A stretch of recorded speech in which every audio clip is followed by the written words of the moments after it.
as we are done, I will be joined by our two guests from Port-au-Prince, Ramesh Rajasingham, who, as you know, is the Deputy Emergency Relief Coordinator and who is currently on an official visit to Haiti, and also our friend Bruno Lemarquis, who is the Humanitarian Coordinator for Haiti.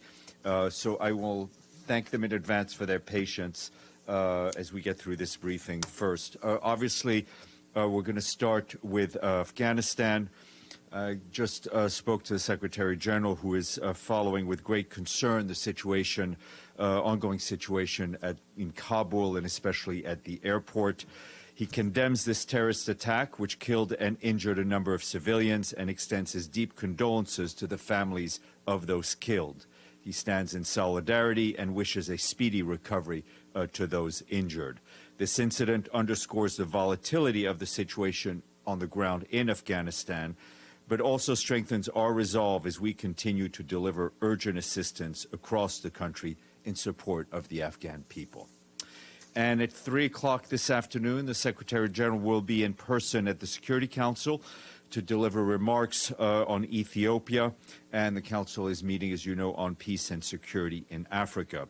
In his remarks, he will underscore his appeal for action for all parties to immediately cease hostilities, ensure unrestricted humanitarian access everywhere, fully reestablish public services, and create the conditions for the start of an Ethiopian-led political dialogue to find a solution to this ongoing crisis. He will emphasize that the unity of Ethiopia and the stability of the regions are at stake, and the human price of this war is mounting by the day. And we're trying to get you his remarks ahead of time. Turning to Lebanon, the Secretary General is expressing his deep concern about the rapidly deteriorating socio-economic situation in the country. The people of Lebanon are struggling every day with hyperinflation, acute shortages of fuel, electricity, medicine, and even access to clean water. The Secretary General calls on all Lebanese political leaders to urgently form an effective government of national unity that can bring immediate relief, justice, and accountability to the people of Lebanon, and also drive an ambitious and meaningful course for reform to restore access to basic services, restore stability, promote sustainable development, and inspire hope for a better future for Lebanon and its people. Quick note on Venezuela, where humanitarian colleagues are telling us that 10 out of 24 states in the country have been seriously affected by heavy rains since May. In support of local response in Merida, UN agencies are coordinating the delivery of emergency kits, hygiene and sanitation supplies, as well as drinking water. An interagency mission, including UN agencies and NGOs, is also underway today in Merida, delivering assistance and conducting a rapid needs assessment in coordination with local and civil protection authorities. And you will have seen that yesterday afternoon we issued a statement in which the Secretary General, we issued a statement to mark 4 years since the beginning of the massive refugee influx of Rohingya people and other communities from Myanmar's Rakhine state into Bangladesh. This reminded us that nearly 1 million Rohingya refugees continue to live in dire conditions, and the Secretary General called for urgent action to help bring about meaningful progress in creating the conditions for a safe, voluntary, dignified, and sustainable return of refugees to Myanmar. Addressing the root causes of systematic discrimination, disenfranchisement, and communal violence in Myanmar is critical, he said. The Secretary General also called on the international community to continue to act in solidarity with Rohingya refugees, as well with the government and people of Bangladesh who are generously hosting them. The UN remains committed to continue actively support both. The plight of the Rohingya must not become a forgotten crisis. And a quick note to mark the anniversary of a report that's had a profound impact on our understanding and work to address the plight of children impacted by conflict. 25 years ago, with the publication of her report on the impact of war on children, Graça Machel illustrated that, quote, the impact of conflict on children is everyone's responsibility and must be everyone's concern. Since then, we have verified 266,000 cases of grave violations against children and worked relentlessly to end these violations and to secure the release of children associated with armed forces and groups. In the statement today, UNICEF's Henrietta Fore and Virginia Gamba, the special representative for children in armed conflict, reiterated their commitment to work directly with families and communities to provide children the support they need to recover from war. They also urged parties to conflict to take concrete action to end and prevent grave violations against boys and girls. Quick COVAX update, this one from Barbados, which has received 33,600 vaccines doses through COVAX. This is the third allocation for Barbados, which brings the total doses of vaccines delivered to 100,800. And Honduras just received 99,450 doses of vaccine through COVAX, out of a total of 3.7 million vaccines received in the country through that facility. Want to flag that the Secretary General will convene a high-level dialogue on energy on the 24th of September under the auspices of the General Assembly. The dialogue, which will be held virtually, is an opportunity to mobilize action and cooperation to ensure that all people can access clean, affordable energy by 2030 and to achieve net zero emissions by 2050. The dialogue will feature heads of states and governments as well as other global leaders, many of whom are expected to announce commitments in the form of energy compacts that show how they will achieve net zero emissions and universal energy access. And so to avoid any confusion, there will also be a high-level meeting on climate that will take place on the 20th of September. I'm done. Bitul.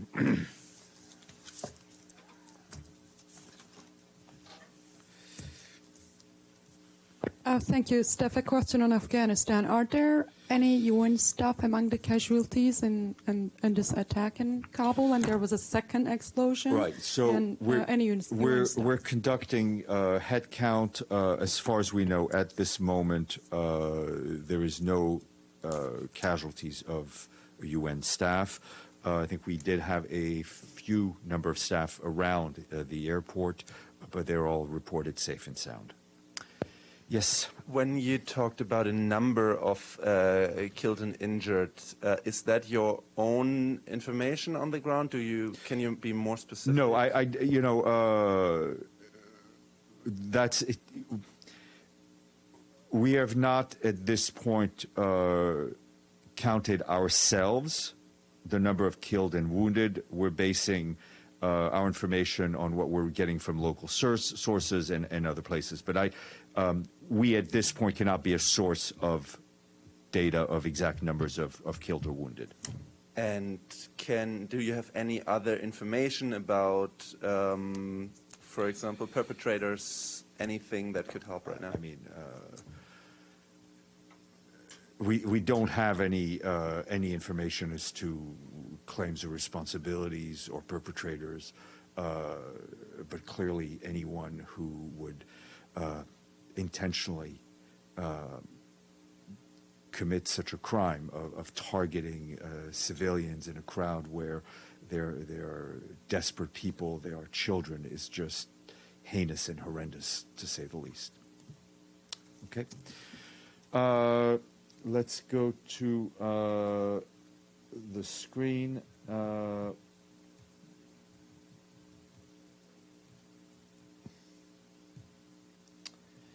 All right, I don't see any question except for Michelle, unless that's just a reflex. I have a question. Okay, let's go to Michelle, and then we'll go to you, Rick. Okay, Rick, you've been, Michelle's yielded to you. Go ahead. I have a question. Do you have any updated information for us on who, which leaders may be physically attending the General Assembly next month? No, I think nothing more than what you may have seen on the provisional speakers list. I think my guess, and it's really a personal guess, that the situation is in such flux that may the indications of who will be in person will likely change. I would encourage you to check with those certain individual member states. But I have no official list of people who we expect in person to share with you at this point. All right, Michelle? Thanks, Steph. Sorry, some more questions on Afghanistan. Do you have any updated figures on movement of UN staff? How many local staff may have left the country? Have you relocated any further international staff? No. There's been no update to share with you. There's been no large relocation since we last reported it. And as the foreign forces start to move out of Kabul, any further progress on who's going to control the airport and whether a flow of aid can start next week? No. I think we'll have to wait and see what happens. As I said, the airport is critical to the comings and going of humanitarian staff, humanitarian aid, though obviously there are land routes available. I know WFP and others have also been using land routes. But as in any situation where there's a humanitarian crisis, being able to have free access to an airport is extremely important. And how involved is the UN in those discussions? I have nothing to report to you on that.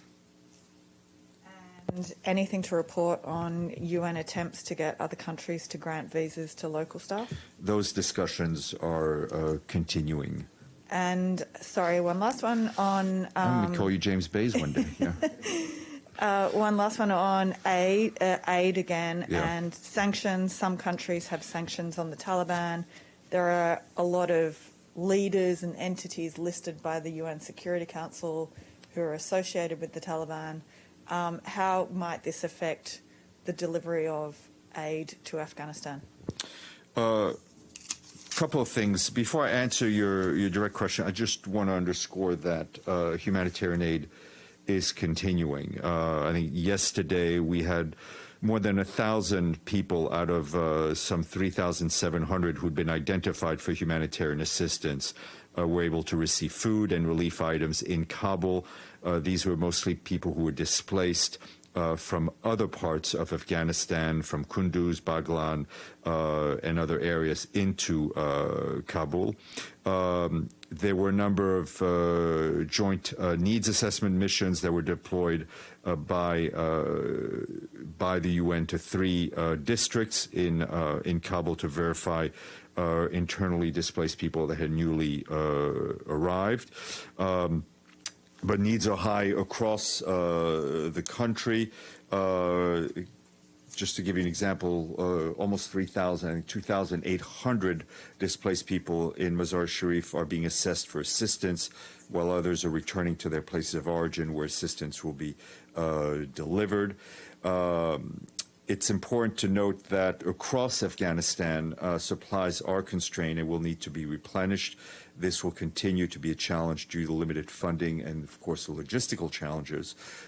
We once again appeal urgently to donors to give generously now and in the coming months. We have appealed for about $1.3 billion for Afghanistan, as you know, but about 39% of the appeal is funded. On your other issue, I think just to reiterate what Secretary General said, what I've said from here is that, states, and including donors, must ensure that any sanctions or counterterrorism measures comply with international humanitarian human rights law and do not impede the impartial humanitarian activities. They should consistently exclude impartial humanitarian activities, including basic services, from the scope of their sanctions and counterterrorism measures. Stefano, and then Dulcie. Thank you, Stéphane. Today in Afghanistan there was the explosion, so of course it's again on the center of the media attention. But for the Secretary General, what is in this moment, this particular moment, the crisis, the international crisis that concern him the most? We know today he's going to talk on the Security Council about Ethiopia and Africa, but there is on top of the list something that preoccupies the most? Sorry. You know, we're able to, the Secretary General is able to focus on multiple crises at once. You know, I'm asking let me just finish. I think it's what's important is to not only focus about what's in the news, right? We're all rightfully focusing on Afghanistan this very minute. It doesn't mean that the situation in Tigray or the humanitarian situation in Myanmar have gotten better just because there's less reporting about it. So we're obviously very much focused on Afghanistan because it's a very fluid and volatile situation, but we're also, and the Secretary General is also spending a lot of time on dealing with Ethiopia, on dealing with Yemen, and all different humanitarian crises. Dulcie. Yeah, just a couple more questions on Afghanistan. So who is securing the UN base in Kabul now? Well, the outside security is the responsibility of the de facto authorities, which are the Taliban. So the Taliban is securing their base? As anywhere, the authorities in control of a territory are responsible for the security of UN staff. I mean, we had, it's no secret, you know, there were Afghan national police and others guarding UN compounds. The events of the last week have changed the situation on the ground. So they've agreed to keep the UN compound secure? They have a responsibility to keep UN premises, UN staff safe and secure. A responsibility based on what? Based on international law. It doesn't. They are the de facto authorities. They have the responsibility to uphold the inviolability of UN premises. And can you give us an update on the numbers of international staff still left in Afghanistan? No change since what we reported over the Okay, weekend. so it sounds like there might be 100 or so left. Yeah, more. I think a bit more than that. And then the foreign staff, or national staff. So approximately, because it's still ranging from 3,000 to several more thousand, so it's hard to really the number that grasp. I've been given is around 3,000, and that number has not changed significantly. And that's across the entire UN system, not just... Yes, ma'am. Okay. And so on these IDP assessments in Kabul, are more people still flowing into Kabul, or are they leaving? Yes, so the report that we had an interagency team that went to 3 different districts to follow reports of newly arrived people. I think there's a lot of fluidity on the situation on the ground. We're getting reports of some people going home, some more people coming in. We're trying to find the people that need help and to help them. So the Taliban is agreeing to the UN providing food to That's IDPs? correct. That's correct. Okay, thanks. Okay. We'll see, and then Mike. No, sorry, Betul. Yeah, just to follow up on Lucy's question, Steph, have the Taliban taken over any control of any UN compounds in Kabul? Like... Take control of UN compounds? Like kicked us out and taken control of UN compounds? No, yes. I'm not aware of any of that. All right, thanks. Okay. Mr. Hanna, and then we'll go back to Michelle. Given the attacks today and the potential threat of further ones, are you concerned that this is going to impact on air bridge humanitarian operations into that area? Listen, we're taking this an hour at a time. Obviously, it could have an impact, and it could not have an impact. I don't, the situation as a whole is concerning us, right? It's a concern in the way that it'll impact the suffering of the Afghan people, how it might impact our humanitarian situation. But this is literally, as you and I all know, as we all know, this is a very quickly evolving situation. Ms. Nichols, and then we'll go to Alan. We heard about, in the past few days, warnings that such an attack could happen at the airport. Does the UN have any intelligence or any fears that ISIS-K could directly target the UN? Look, specific intelligence, not that I'm aware of. Again, it is the responsibilities of the de facto authorities on the ground to ensure the safety of UN premises and UN personnel. And have the Taliban committed to that? You know, we're in talks, we're in discussions with them on several issues at different levels. Oh, and one other question. Have you received any letters about Afghanistan's representation? No, as of yesterday, we had not. I will check. Nabil on the screen, then we'll go back to the room, and then we'll try to go to our guest. Thank you, Stéphane. A follow-up and then a question on Tigray. But on Afghanistan, I'm not sure that you mentioned accountability in your statement. Do you call for the perpetrators to be held accountable, and do you call on Taliban to hold them accountable? Look, of course, we always call for accountability, and the authorities in place have a responsibility to keep people safe. They have a responsibility to ensure that there's accountability in line with international human rights and international law. Mr. Burkat, And yeah, on go ahead. Tigray, Yeah. Go ahead. Yes, sorry, Nabil, go ahead. Is the SG, taking an initiative here or proposing a roadmap for Tigray, or can you tell us more in details, please, on what he's doing on the political track? I would encourage you to wait till you get his remarks. He will speak, and that'll be more interesting than when I speak. Alan. Thank you, Stéphane. The follow-up on today's developments in Kabul airport. Do you think that some adjustments in security mode or in evacuation from the Kabul airport should be made? I mean, we're not. We have no authority or responsibility vis-a-vis the airport, right? But it is clear that it is the responsibility of those in charge to ensure for the safety of civilians and of the civilian infrastructure. Okay, thank you very much. Ramesh and Bruno, are you on? I have my name for a question. Okay. Yeah, me too. I put my name before either Nabil. Okay, I'm so sorry. Abdelhamid, go ahead, please.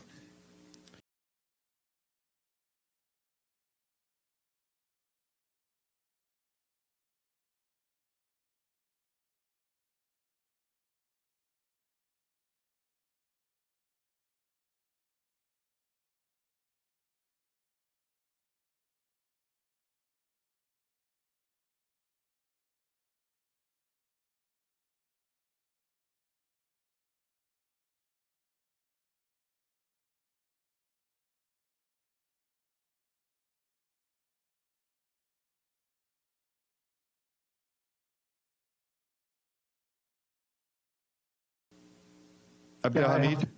You continuing to pay them, and the banking system and they continue to be, of course, working from home. The technicalities on how we're paying them, I would have to check. I did see reports that some banks were reopening. Obviously, the closure of the banks was an issue. I can try to get back to you on the logistics of it, but they, of course, remain on the payroll.